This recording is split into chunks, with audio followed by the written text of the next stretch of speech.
하나님이 엘리사에게 부르짖어 이르되 당신의 종 나의 남편이 이미 죽었는데 당신의 종이 여호와를 경외하는 줄을 당신이 아시는 바니이다. 이제 빚준 사람이 와서 나의 두 아이를 데려가 그의 종을 삼고자 하나이다. 엘리사가 그에게 이르되 내가 너를 위하여 어떻게 하랴? 내 집에 무엇이 있는지 내게 말하라. 그가 이르되 계집종이 집에 기름 한 그릇 외에는 아무것도 없나이다. 이르되 너는 밖에 나가서 모든 이웃에게 그릇을 빌리라. 빈 그릇을 빌리되 조금 빌리지 말고 너는 내 두 아들과 함께 들어가서 문을 닫고 그 모든 그릇에 기름을 부어서 찾는 대로 옮겨 놓으라 하니라.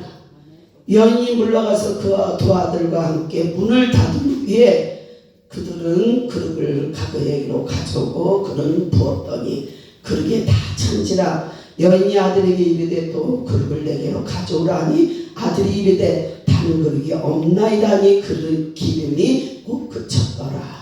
7절입니다. 함께 읽겠습니다.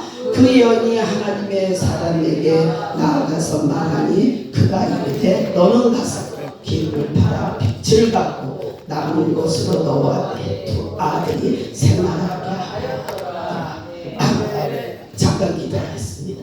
주님, 이 시간 하나님 앞에 주님이 주사랑교회에 하나님으로 인도하여 주님께서 인도하여 주셔서 이곳에 하나님 앞에 섰습니다. 성령님 붙잡아 주세요. 주님의 감동 있게 하시고 말씀에 기름 부어 주셔서 전하는 자나 듣는 자가 은혜의 시간 되게 하옵소서. 주님 앞에 맡겨드립니다. 주님이 하셔야 됩니다. 종은 아무것도 아닌 것을 주님 앞에 고백하오니 성령님 임하시옵소서. 이곳에 임재하여 주시고 저희들이 10년 가운데 임재하시고 말씀을 증거하는 이호정에게 함께 하옵소서. 예수님의 이름으로 기도합니다. 아멘.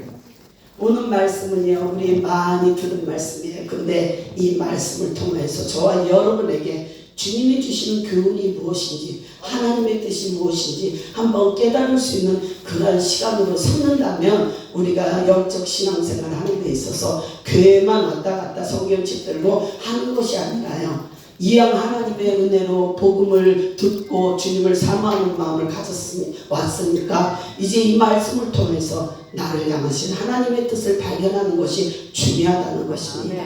이것이 남의 얘기가 아니에요. 저와 여러분의 얘기라는 것, 말씀이라는 것입니다. 오늘 본문에는요, 한 가부가 나옵니다. 이 시대, 고대 시대, 이 시대 때 가부는요, 정말 처절하기만큼 고통스러운 사람이라는 거예요. 그래서 주님도요, 고아 가부를 불쌍히 여기라고 그랬어요. 이 시대는 지금 혼자 사는 가부들은요, 세상 살기 참 좋아요. 나가면 돈 벌 수 있어요. 아이들 양육하는데 어렵지 않습니다. 그리고 혼자 사는 사람은 아이들이 공부를 하면 나라에서 다 책임져 줘요. 근데 이 시대 고아 가부는요, 얼마나 천대받고 하시받았던 그런 자라는 거예요. 나가서 농경사회 시대 때 이스라엘 이 나라는 굉장히 힘들고 열악한 그런 날씨 가운데 농사도 지을 수 없고 먹고 살고 한다는 것이요, 기적인 것입니다.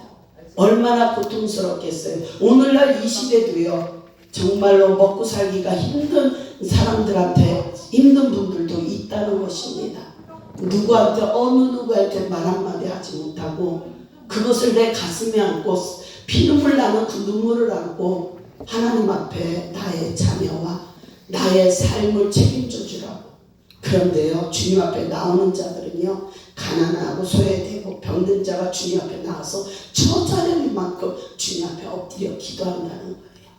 먹고 살고 입고 살아가는데 연료가 없는 분들은, 아멘, 그렇죠, 어떤 마음으로 나오겠어요. 그런데 정말로 우리 대한민국도요, 우리 예전에 굉장히 6.25가 전쟁이 나고 나서 얼마나 부모님들이 복음이 들어오고 나서 잘 살기 위해서, 저는 솔직히 여기 서 있는 저는 예수 믿고 예수 믿으면 잘 사는 줄 알고 예수 믿었어요.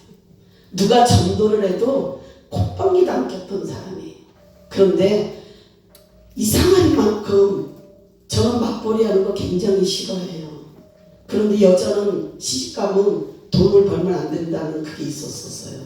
근데 희한할 정도로 남편이 굉장히 수고는 하는데 거기에 대한 삶의 열매가 없더라는 거예요. 굉장히. 그래서 저는 예수를 믿으면 잘 산다 그래서 믿었어요. 얼마나 열심히 열정이 득심이었냐면은 하나님 앞에 제가 예수 믿은 지 얼마 돼서 기도할 줄 모르잖아요. 근데 우리 연애할 때 편지 쓰죠. 그러니까 편지를 쓰래요. 그래서 저 이런 노트에다가 편지를 썼어요. 그리고 끝에다가 예수님 이름으로 기도합니다. 글을 쓰고 나서 그걸 읽고 예수님의 이름으로 기도합니다. 이렇게 열정이 대단했고요. 내가 나한테 전도하지 말라고 내가 성경을 읽어보고 이것이 믿어지면 예수를 믿게 하라고. 근데 어느 날 밤쯤 읽었는데 꿈도 안 꿨는데 제 목소리에 제가 깼어요. 제가 하나님 믿습니다 하면서 그 다음부터 한 번도 수요일 금요일 주일날 빠져본 적이 없도록 굉장히 열정을 가지고 주님을 섬겼던 사람 중에 한 사람이에요. 그런데 여기에 본문에 가부가 나오잖아요. 근데 저는 남편이 있어도 남편이 없는 자예요. 왜? 애국 나가서 살았기 때문에. 그런데 저는요 하나님을 만나니까 여기는 외부에서 오신 분보다 여기 섬기는 분들이 많잖아요. 정말로 교회가 너무너무 좋았어요. 목사님이 너무 좋았고 그냥 마음이 온통 다 집에 있어도 교회에 마음이 있고 목사님한테 마음이 있고 뜨거운 열정을 가지고 섬겼던 사람입니다. 그녀는요 여기에 있는 이 가부는요 하나님을 경외하던 이제 선지학교 생도였던 남편이 죽자 빚을 이제 갚지 않으면 그의 두 아이를 종으로 내놓으라고 체주의 요구를 받았다고 1절에 말씀하시고 있습니다. 여기에서 보니까 하반절에 보니까 나의 두 아이를 데려가 그의 종을 삼고자 하나이다. 체주가 얼마나 고통스럽고 마음이 아팠던 그 심정 가운데 있었겠어요. 그런데 굉장히 중요한 것은요 이 여인의 남편이 주님을 엄청 잘 섬겼어요. 당신도 알지 않냐고 알고 있지 않냐고. 그러면서 여기 1절에 선지자의 제자들의 아내 중에 한 여인이 엘리사에게 부르짖어 이르되 당신의 종 나의 남편이 이미 죽었는데 당신의 종이 여호와를 경외하는 줄 당신이 아시는 바니이다. 이 시대 때도요 선지학교가 있었어요.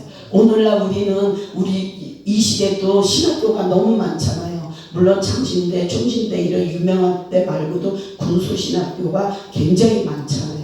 선지생도들이. 그런데 주님을 그렇게 신실하게 섬겼음에도 불구하고 빚을 졌다라는 거예요.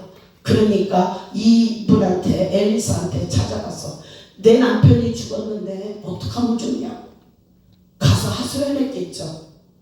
얼마나 눈물이 나고 애절했겠어요. 그 마음을 안고 이야기했었을 때 엘리사가 어떠한 마음이었겠어요. 엘리사가 그에게 이르되 내가 너를 위하여 무엇을 어떻게 하랴 묻습니다.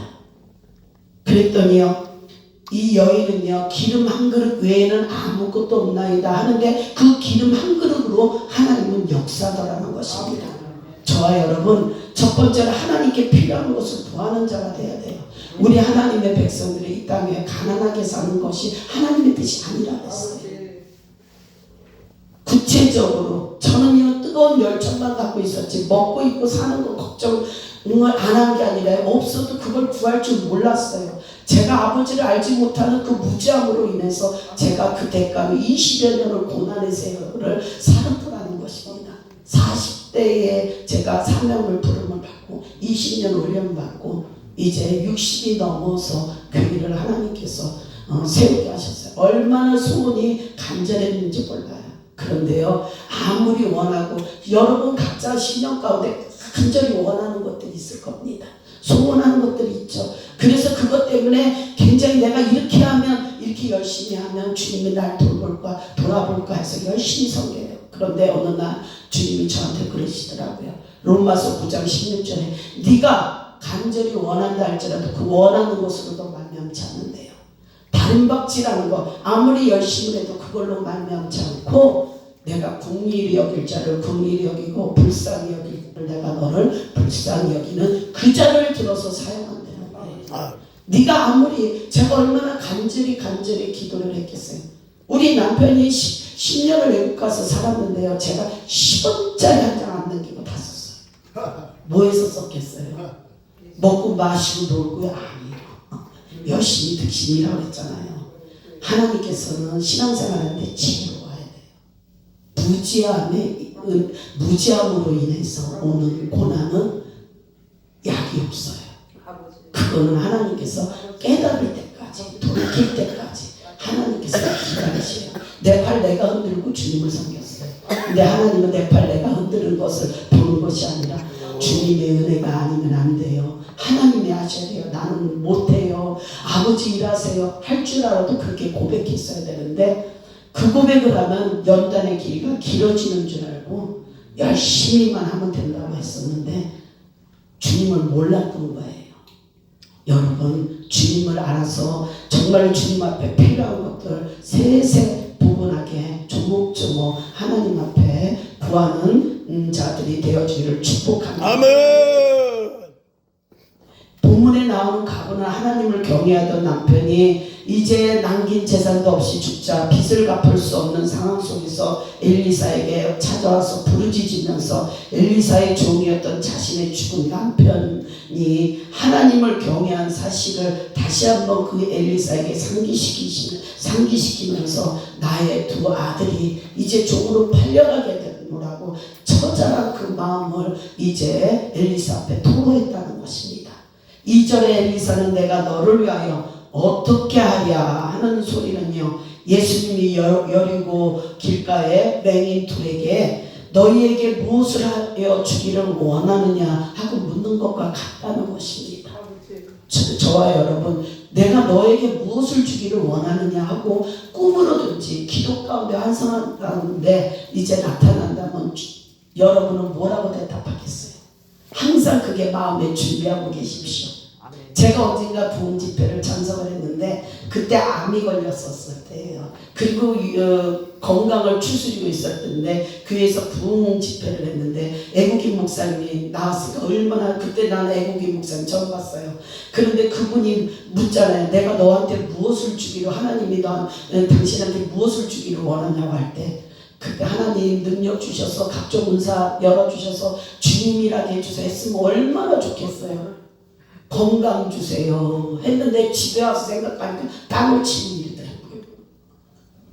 저와 여러분, 이 시간에 주님이 여러분에게 물으신다면 내가 너를 위해서 무엇 해주기를 원하느냐면 뭐라 대답할까 한번 생각해 보십시오. 하나님은요, 나의 필요를 다 하시지만 인간적인 욕심 없이 구체적으로 주님 앞에 필요한 것을 구하기를 원하십니다.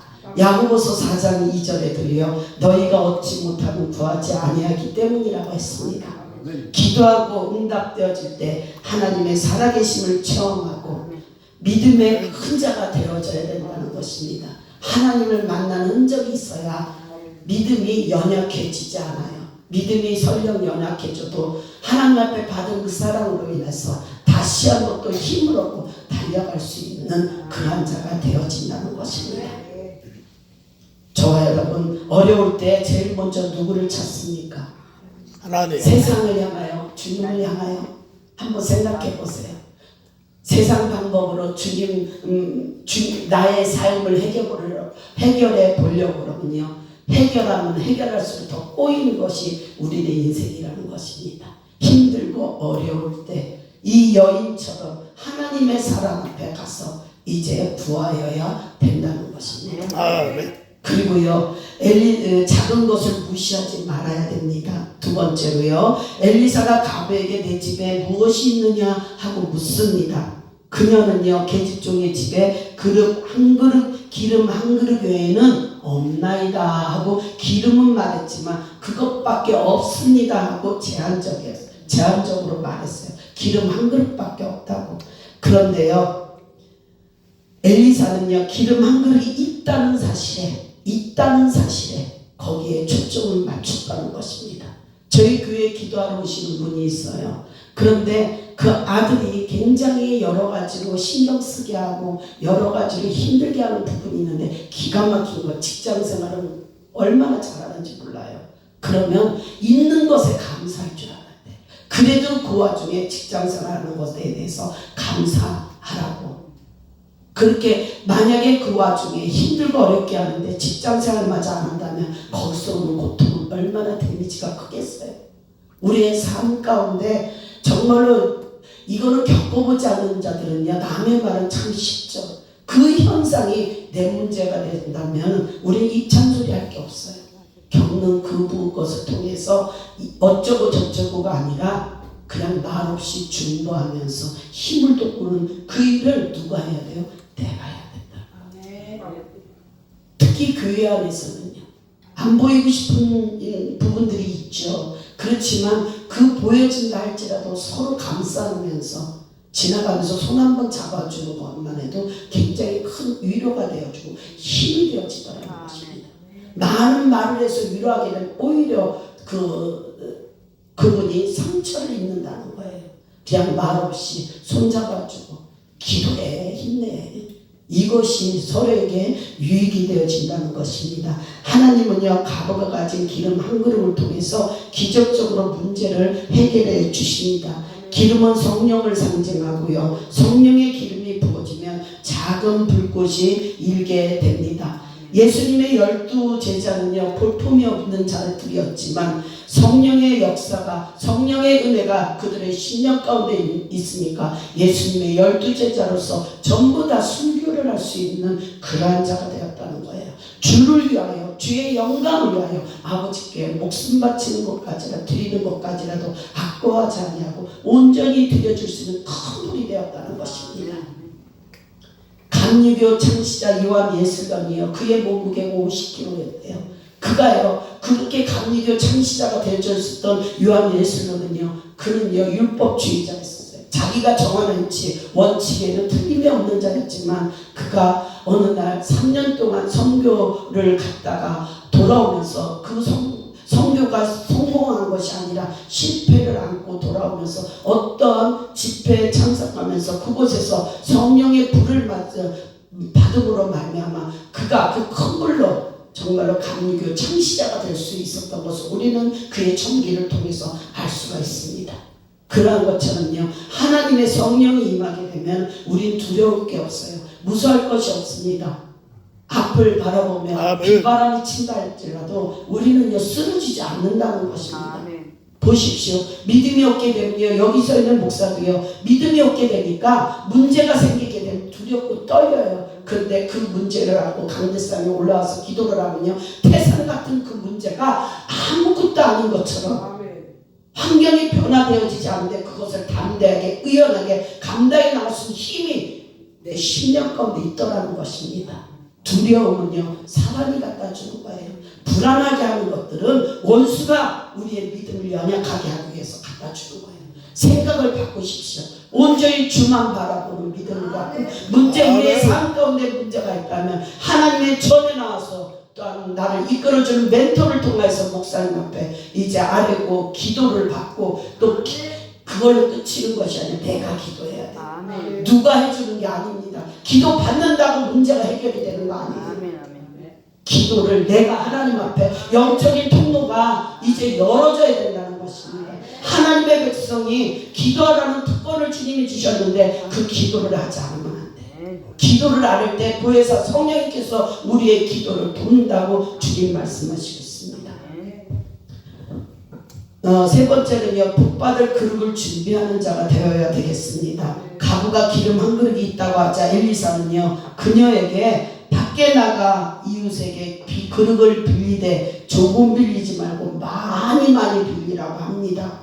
그 그릇들이 기름이 다 차서 그녀가 또 그릇을 가져오라 할 때 아들이 더 이상 이제 그릇이 없습니다 하고 6절에 이제 말씀하니까 기름이 그쳤더라 라고 6절에 말씀하시고 있어요.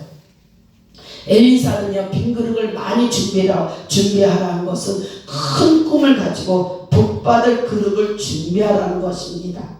아멘. 나 자신을 잘 준비시켜야 된다는 거예요. 복받을 그릇, 하나님 앞에 쓰임받을 그릇. 여기 주의 종들이 있다면 어떤 영성이 된 엘리사의 영성이 우리의 가운데 임해야 된다는 거예요. 엘리사가요 자기 밑에서 훈련받던 그 여인의 남편이 죽고 그 여인이 와서 했을 때 어떻게 하라 하고 구체적으로 제시했을 때 제시했던 것도 굉장히 중요하지만요, 그것을 아무 말하지 않고 따랐던 각오도 대단한 믿음이라는 거예요. 그런데요, 우리는 하늘에서 그냥 어느 날 갑자기 뚝 떨어지는 걸 원하지만 주님은 그렇게 하지 않는다는 것입니다. 하나님은요 하나하나 차근차근, 물론 때에 따라서 그냥 하늘에서 뚝 떨어져서 암이 걸린 자가 그냥 어느 날 하루아침에 낫는 기적의 역사도 있지만, 그것이 아니라 하나님께서 그의 믿음을 보시고 하나하나 차근차근 믿음의 성장함과 아울러서 그렇게 할 때 우리는 주님을 결단코 떠나지 아니하는, 그것을 통해서 저와 여러분의 믿음을 하나님께서 성장시키기를 원하신다는 거예요. 저를 이끌어 가신 주님은요 얼마나 제가 기도하고 간절히 열심히 했겠어요. 저한테 보면 사람들이 그래요. 그냥 에너지가 풍풍 풍긴다고. 그런데요, 이 풍풍 풍기는 이것이요, 주님이 얼마나 많은 연단과 훈련과, 저는 저희 남편이 저를 훈련시켰어요. 그 남편이 전화로 한 번씩 하면, 그때 당시에는 20년 전에 핸드폰이 요금이 얼마나 비싸요? 한 번 붙들었다 하면 1시간, 2시간이에요. 그 시간을 아무 말도 하지 못하고, 왜? 제가 잘못했던 그 시간이 20년이 넘었는데 지금도 얘기하면 엊그저께 잘못한 것 같아요. 여기 있는 제가 변화되어진 만큼 저희 남편이, 환경이 변화되어지더라고요. 돈을 주면 얼마나 좋겠어요. 전 돈 쓸 줄 알아요. 왜? 우리 남편이 돈을 벌어 왔는데 그걸 내가 다 썼기 때문에 돈 쓸 줄 알아요. 어떻게 해야 사람의 마음을 사는 것도 압니다. 그런데 하나님이 그거 못하게 하려고, 네 방법 못하게 하려고 물질은 메말르게 하는데 미치도록 고통스럽더라고요. 그 속에서 그 시간을 보냈어요. 그 속에서요 죽을 것 같죠. 하나님의 종, 하나님의 택한 종은요, 하나님의 백성은요 쓰러지지 않아요. 세상 사람들은 주님을 알지 못하는 자들, 안다면서 모르는 자들은 고통스러우면 세상을 향하여 갑니다. 근데 저는 아버지 앞에 더 가까이 왔어요.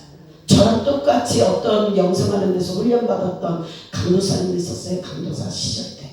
그는 꽃꽂이를 기가 막히게 주일마다 그냥 강대상에 목상이 키보다도 더 크게 매주 10년을 섬겼습니다. 그러면 그가 더 은사적으로도요, 그분이 더 저보다 더 많이 열렸어요. 그런데요, 기가 막힌 건요, 저는 그 와중에 베이비시터이고요. 자 보세요, 제 다리가 이렇게 붙었죠. 저 이랬어요. 이 상태에서 베이비시터를 했는데 얼마나 고통스럽고 아팠는지 몰라요. 그런데 하나님께서, 저는 그 와중에 그 고통 속에도 수요일, 금요일, 우리 교회에서는, 교회 안에서는 주일, 수요일, 금요일이 의무잖아요. 물론 저 평신도들이야 가끔 들쑥날쑥도 하지만 주일 중이잖아요. 저는 아무리 돈을 많이 준다 해도 6시 이후에는 근무를 안 했어요. 근데 그분은 생활이 어려워지니까 6시 이후까지 근무를 하더라고요.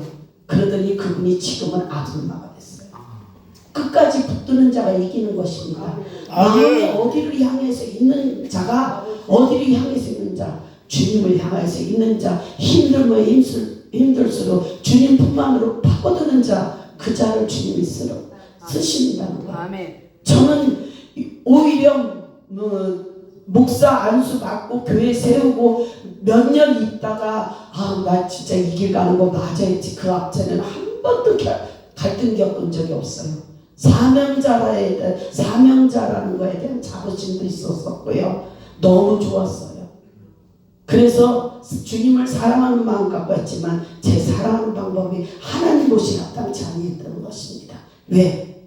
주님은 이쪽으로 오기를 원하는데 저는 이쪽으로 가면서 얼마나 주여 주여 했는지 몰라요.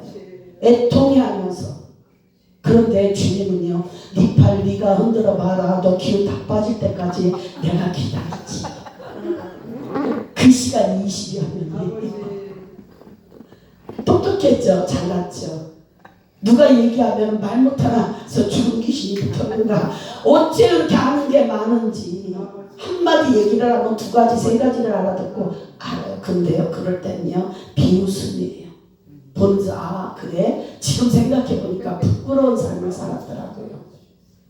벼는 익을수록 이제 고개를 숙인다는 소리가 맞아요. 우리가 그러한 것처럼 하나님께서 단련시키신다는 것입니다. 주님께서 만드셔야 된다는 것입니다. 골방 그리고요 어때요? 이게 여기서 예수님은요 마가복음 6장 6절에 마태복음 6장 6절에요 골방에 들어가 문을 닫고 기도하라 말씀하십니다. 골방에서 하나님과 기도로 은밀하게 교제하면요 나 자신을요 하나님의 은혜로 꽉 채워진 것을 느낄 수가 있어요. 그때부터 사람들의 시선에 연연하지 않고 세상에 대한 미련이나 환경에 얽매이지 않게 됩니다. 예수님은 골방 기도를요 남에게 강조하지 아니하시고요 친히 빈들이나 산에서 혼자 기도하셨어요. 습관에 따라서 감난산에 올라가서 기도했다고 말씀하고 있습니다. 어떠한 상황 가운데 있다 할지라도 나만의 기도자를 찾으십시오. 바빠서 못해요. 그러면 그 바쁜 그 속에서 주님을 찾는 시간이 있어요. 아무에게도 방해받지 않고 기도에 전념하는 나만의 기도 장소를 찾을 때 은밀한 기도가 이제 응답되어진다는 것입니다. 다섯 번째는요 말씀대로 믿고 행동해야 된다는 것입니다. 4절에 엘리사가 가부에게 두 아들과 함께 문을 닫고 준비한 모든 그릇에 기름을 부어서 차는 대로 옮겨 놓으라 합니다. 여기서 문을 닫고가 중요해요. 우리가 여리고성 돌 때 어떻게 했어요? 이스라엘 백성들이 말을 하지 말라 그랬어요. 많은 말을 하게 되면 그 말 속에서 사단이 역사를 합니다. 그럴 때 입 딱 다물고 하게 되면요 나도 살고 상대방도 산다는 거예요. 입하고 백날 이 어쩌고 저쩌고 얘기해야 내 영혼만 파먹는 것밖에 되지 않아요. 많은 말을 하지 마십시오. 여기에서 보면요 문을 닫으라고 했습니다. 그릇을 빌렸어요. 아무것도 없는데 내일 모레 그냥 금방이라도 끝날 것 같은데 어느 날 갑자기 그릇을 막 빌리니 주변에서 얼마나 웅성웅성 말이 많았겠어요. 그 소리 듣다 보면 있던 믿음도 없어지는 거예요. 문제를 만났다면 그때는 내가 섬기는 목사님 멘토로 섬기는 목사님 외에는 입 딱 다물고 하나님 앞에 기도해야 된다. 그 기도를 통해서 사단이 틈타지 않게 입 다물고 골방에서 기도하는 자가 되어야 된다는 것입니다. 누가 나의 영을 이끌어 나가겠어요? 원수는요 내가 가장 믿고 신뢰하는 그러한 자들을 통해서도 때로는요 입이 가만히 있지 않으면 그 자를 통해서 나를 아프게 한다는 것, 그것을 깨달아야 된다는 것입니다.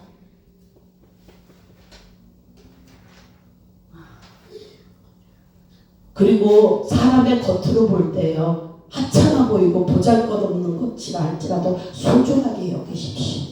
그를 통해서 하나님께서는 일하십니다.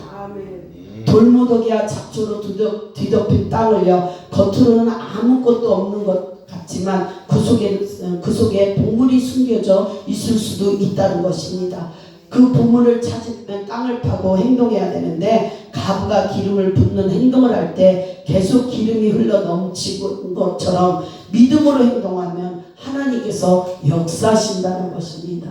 아까 잠깐 제가 간증을 여기 담임 목사님 간증을 들었어요. 코로나 때 정말로 다들 예배 단속이 너무 심하니까 주일날 예배 안 드린다고 문을 닫겠다고 했는데도 두려움 없이 나는 하리라, 나는 주님 앞에 예배 드리려라 하고 했더니 한 번도 어마무시한 시간들이었잖아요.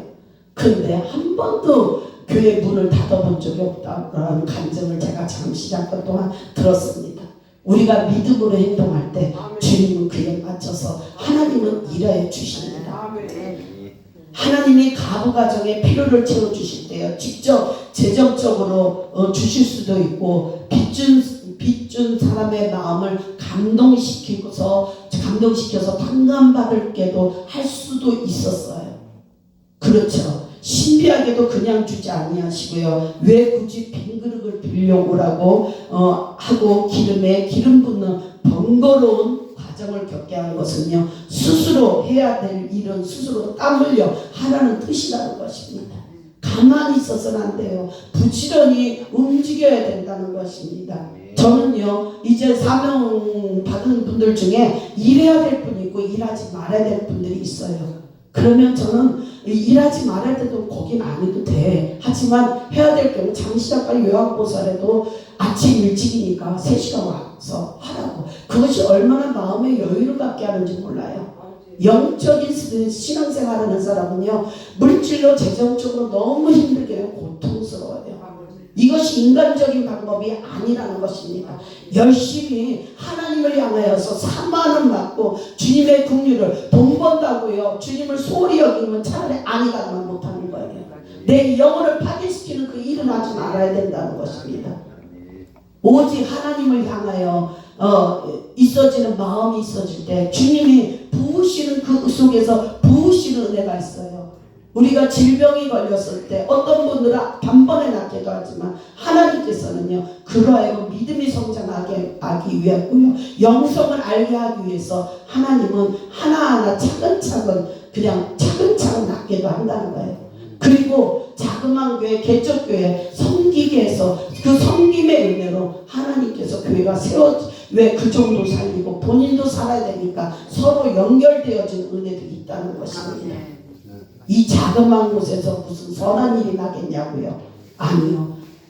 자그마한 교회에서 하나님의 선한 일이 납니다. 나사렛에서 무슨 선한 일이 나겠냐고 사람들은 하시겠어요. 하나님의 은혜는요 정말 내 눈에 보잘것 없고 하잘것 없는 그곳에서 주의 역사는 이루어진다는 것입니다. 제가 언젠가 어떤 분이 저희 교회에 선교를 하는데 항상 그분은 선교를 하면 봉투에서 넣어서 주면 손 얼마나 좋아요. 예의 바르고. 그런데 저는 약간 율법주의적인 것이 있어요. 예의. 그런데 지갑에서 어느 날 선교만 안 했네. 지갑에서 핸드폰 지갑에서 꺼내서 5만 원을 딱 5장을 주는 10,000원짜리 5장을 주는데 너무 속상해서 하나님 앞에 와서 일렀어요. 기도했어요. 말이 잃는 거지. 그런데 주님 뭐래는 너나 잘해. 그가 잘못한 거는 그와 내가 계속할 거고 너나 잘해. 그러시더라고요. 그래서 그날 그 후로 그분에 대해서 그걸 딱 잊어버렸어요. 어떤 상황 속에 있어도 그가 어떻게 대해도 그것을 통해서 내가 더 낮아져야 된다는 거예요. 하나님은요 너 지렁이 같은 야고바라 그랬잖아요. 지지 밟아요. 낮아질 때까지. 아무 말 하지 못할 때까지. 특히 사명자의 길을 가는 자들은 하나님께서 낮추고 또 낮추고 영성을 하게 해요. 제가 어느 날 하나님 사역이 열리지 않고 정말로 교회를 세우고 일부 은사도 임하고 이랬으면 좋겠는데 기도하러 밤마다 가서 기도를 하는데 이루어지지 않으니까 너무 퍽퍽하니까 담임 목사님한테 막 투덜거렸어요. 왜 나는 안 열리는가? 왜 뭐 안 되는 거야? 했더니 그 목사님이 그러는 거예요. 막 승질을 부리는 거예요. 막 내가 하나님이냐고 왜 나한테 그러냐고. 그러면서 막 그러는데요. 제가 그걸 어저께 알았다는 거 아닙니까? 왜? 어저께 알았었던 것은요. 어저께 하나님께서 알게 해주시는데 왜 알게 해주셨냐면 그것을요. 저는요. 그분이요. 내가 엘리사의 영성이라면 그것을 통해서 말했었을 때 그러게 나도 답답하네. 목사님 강도사님 더 기도해봐. 나도 몰라. 주님이 하시지 내가 어떻게 알아. 죄종 입장에서 그렇게 말했으면 제가 상처를 안 받았어요. 그런데 얼마나 그냥 따따붙다 공격을 하는지 거기서 그냥 나가 떨어졌어요. 근데 그것은요 하나님께서 저를 낮추시기 위한 것이다 하는 것을 알게 해요. 근데 또 한 가지 죄의 종들은 인격 영성이 돼야 됩니다.